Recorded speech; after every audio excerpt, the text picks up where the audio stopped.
if you're a college arm that's 88 to 90 and you sit there, but all of a sudden you can pop a few, maybe you get looks, but I bet as soon as you get signed to that team, they're like, hey, we don't want you to stay 88 to 90 anymore. We want you to throw every pitch as hard as you can.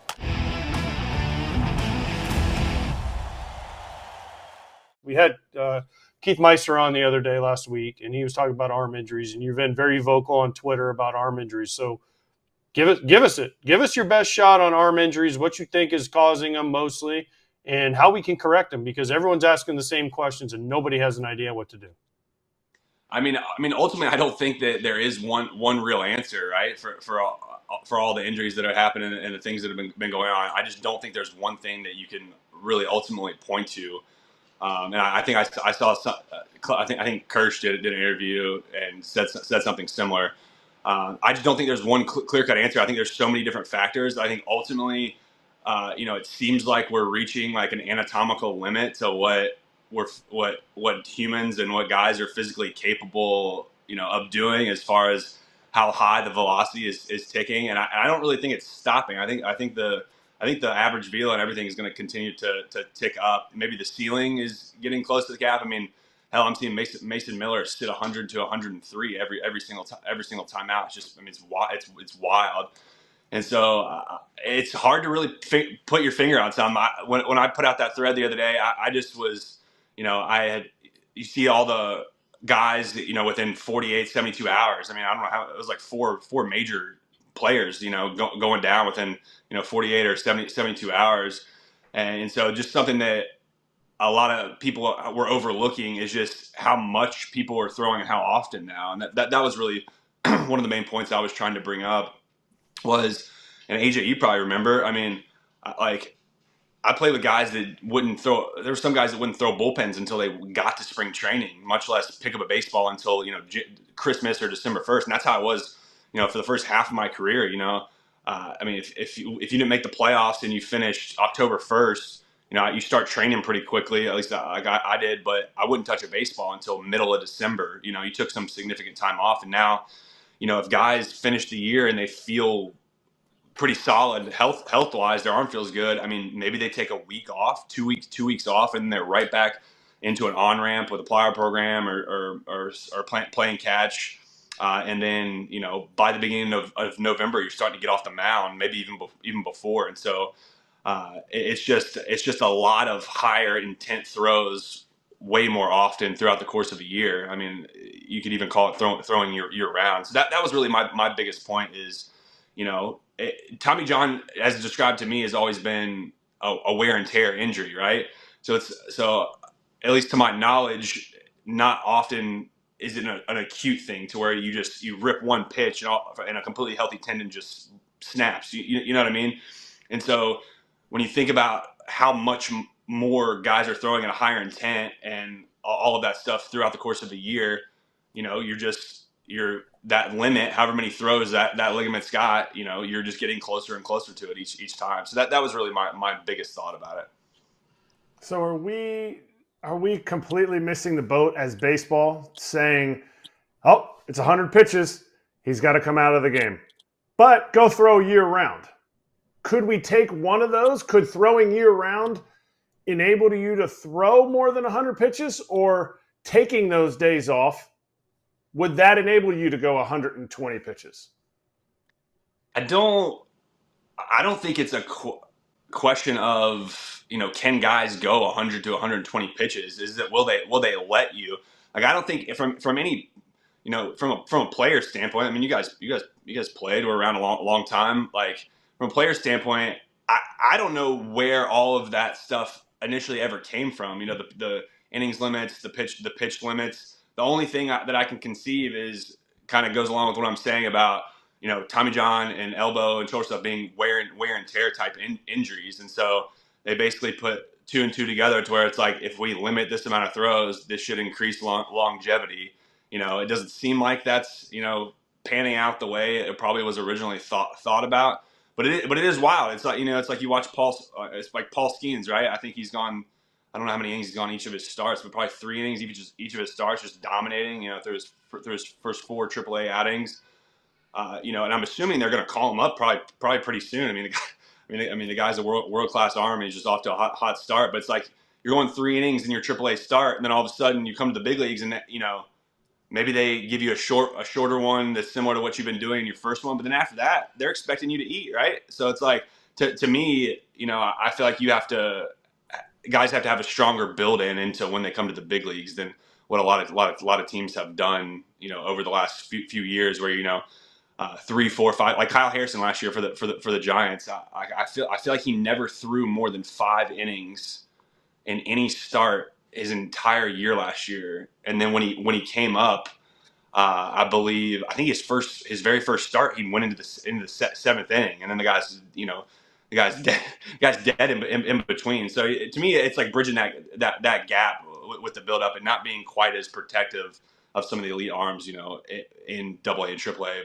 before they come to the big leagues, and you expect them, to throw 9,200 pitches hopefully and make it through, 6, 7 innings or whatever it may be.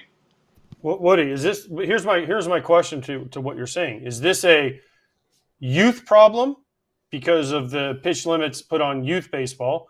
And I get, play other sports, and like you said, I mean, a lot of kids throw year round, and I agree with everything you said about like pitchers used to go until like January 1st, and I remember Mark Burley would barely throw before spring training, and then he'd come in and his first bullpen was off a mound in spring training. And there was a bunch of guys that did things like that, but they could get away with it because they weren't high velocity guys, right? I mean, now you have guys, the season ends in October, November 15th, they're at driveline throwing max effort trying to figure out why their slider is not breaking properly. But then, you discussed guys coming up, and you discussed Paul Skeens. Minor leaguers now play one series a week, right? 6-game series, one a week. Yeah. Starting pitchers, they pitch once a week in the minor leagues. They're not on the every fifth day. So then they get to the big leagues, and they're like, oh, shit, I got to pitch every fifth day. I've never done this before. So is it a youth problem? Is it a minor league problem? Is it a development program? Because I agree, like none of these young kids, they don't throw enough in the minor leagues to know, hey, I know how to get through the third time through of a lineup because they just have never done it. Yeah, it's a good point. I think it goes along with everything that we've been talking about. I think something I saw recently about how much younger and how many more young high school type players are having Tommy John surgeries and things along those lines. And it just I think a lot of it goes to volume, right? Kind of like we've been talking about, to where guys are playing. It's so specialized now to where guys are committing at young ages. From middle school through high school, they're playing year round. They're playing fall ball. They're playing winter tournaments. They're playing high school baseball and school ball in the spring. Sometimes even travel ball on top of that, and then summer ball all year. I mean, it's a year round thing. And so kind of going hand in hand with the wear and tear aspect of it, the more you're throwing, and plus these guys are vulnerable at those ages too, physically. They're all hitting big growth spurts when they get to high school.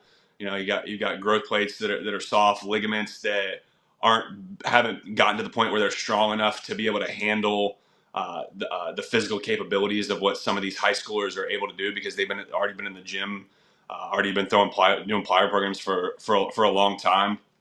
And so, I mean, a lot of people talk about it. I think it's huge to either take time off when you're that age, and play other sports, or at least have some type of real break every year. Nowadays, if you're good, like, because a lot of it's about wanting to be seen, right? Like, you go to these showcases, you go to these big tournaments, and you want to be seen by scouts so you can get college offers, get ready for the draft if you're that caliber player, whatever. But it's so easy to be found now with Twitter, X, and all the video apps, all the ways for people to see you play. And so it's not necessary to do so many showcases, so many tournaments as maybe it was before all of these guys were were able to be super accessible. You know what I mean? And so I do think from a youth standpoint, because I mean, it's being able to take 2 months off of throwing and playing throughout the year instead of going year round. Because if you're getting Tommy John, I was one of those guys. I got Tommy John coming out of high school. I've been fortunate enough that my ligaments been good since then. I made it this long, but didn't Meister say 5 or 6 years now is what they project, for high level throwers post TJ. It used to be like at least 8 to 10 years, and now that timeline is becoming shorter and shorter, which is just wild to me. I got laughed out off this show the other day by AJ's JV coach. Would it be possible for Alex Wood to come out of high school and get his University of Georgia scholarship and go, hey, you know what, guys? I can throw 97, but I'm going to sit here the whole game and just throw 88 to 91. And when you have one of the good hitters that I'm going to face, bang, I'm going to hit my 97. And they're going to still see what you have. Or is that not possible? Yeah, it's super interesting, right? Because off the top of my head, the only two people that I can really think of in any level in my life that I would see like their velo sit lower through the first couple of innings and then have the ability to climb later was Verlander used to do it, Yep. and I feel like I've seen uh, Max Fried do that. I don't know how much he does that anymore, but like his first few years in the league, it used to always drive me crazy because obviously he's nasty, but you see him be like 1-3, 1-4, in the first few innings, and I'm like, this guy rips 97s. Like what's going on? Then all of a sudden, the fourth or fifth inning, you see him start breaking off, 4, 5, 6, touch 7, maybe even sometimes higher. And I don't know, me personally, I like you'd have to be pretty world class arm to be able to dial down, still have decent stuff, and then pump it up when you want to. I think it's just a lot easier said than done. And then Mm-hmm. at this point now, the velocity factor is so crazy now. Like, I mean, if you're a college arm that's 88 to 90 and you sit there, but all of a sudden you can pop a few. I mean, maybe you get looks if scouts and stuff start to know that you've got that ability. But I bet as soon as you get signed to that team, they're like, hey, we don't want you to stay 88 to 90 anymore. We want you to throw every pitch as hard as you can. So I mean, I don't know. You'd have to be really, really, really, really good uh, in college, I think, to be able to have that as a consideration once you got drafted to go to play for professional baseball. What about the balls? People are talking about the balls. Kenley Jansen said the balls suck. Pete Fairbanks said the balls suck. People have been complaining about the balls being different since for about 10 years, 2016-ish, 2017-ish, where the ball is flying more. Have they changed the balls? Have the balls have anything to do with this? And then also pitchers not being able to be sticky anymore are also saying this is making this worse because you have to grip the ball tighter, you have to squeeze it harder because you can't be as loose because the ball is slicker. Yeah, I'm kind of indifferent on the whole gripping things tighter and whatnot, and the effects that's got on it. I mean, it makes sense theoretically, but I mean, I feel like people I feel like people have always gripped the shit out of sliders, and thrown them as hard as they can. Um, you know, the balls are definitely different. I mean, every year they're different. The biggest thing for me about the balls is like, I think I found a ball from like maybe our Braves days, AJ, when I was maybe cleaning some stuff out. Yeah, the balls are so much like to me they're physically smaller now than they used to be like early in my career, and like Wait, wait, right wait. now. What do you mean? The balls are smaller? Like they're like if you took one ball, if you took two different balls and you held them up, one like this would be one, and then the next ball would Like be even physically smaller. So yeah, balls now compared to early in my career, it's night and day. The balls were 100% physically bigger than Oh, than they're they are now. bigger. Oh, they were bigger. Now they're smaller. Now they're smaller, Interesting. and Does that mean that even they're wound tighter and they might go farther? they probably go farther. Yeah, I mean, obviously, offense has been a big focus, for the league the last couple of years, just like it was in the NBA with all, where people don't play defense, they want to see scoring, right? Like it is what it is. But even now, you definitely will get balls that are like bigger and smaller during a game currently right now, and so I know when I throw baseballs out. When I get a new one, it's usually because it feels like a cue ball in my hand. I'm like, I don't want to, I don't want to throw this ball across the plate. So I'll try and get a new one. And I know it's something a lot of guys have talked about is like primetime games. You get Sunday night baseball, or like I don't know what nights they do everything now. There's Sunday night, there's Monday night, there's Thursday, like some of those primetime games. Saturday nights. Hey, some of us work on Saturday nights. calling games on Barely. a big network. It's on a big network. It has 3 letters. I think it's it's called Fox. And We also have the All-Star game in the World Series and all the playoffs. I'm just saying, you probably should check into that. But a lot of those primetime games, you get a lot more of those smaller balls. I don't know if it's coincidence or not, but it is interesting. Okay, so next time I do a game, I'm going to make sure I get a ball from the game, and I'm going to take it. I'm going to get a ball from when I played for the Giants in 2004, and I'm going to be like, I guarantee you, if you go into that trophy room of yours and you grab a ball from back in the day, they will feel significantly different. Like significantly. Okay, I believe you. I totally believe you. And are you saying they're playing with home run derby balls? No, I'm not saying those home run derby balls are crazy. They're not.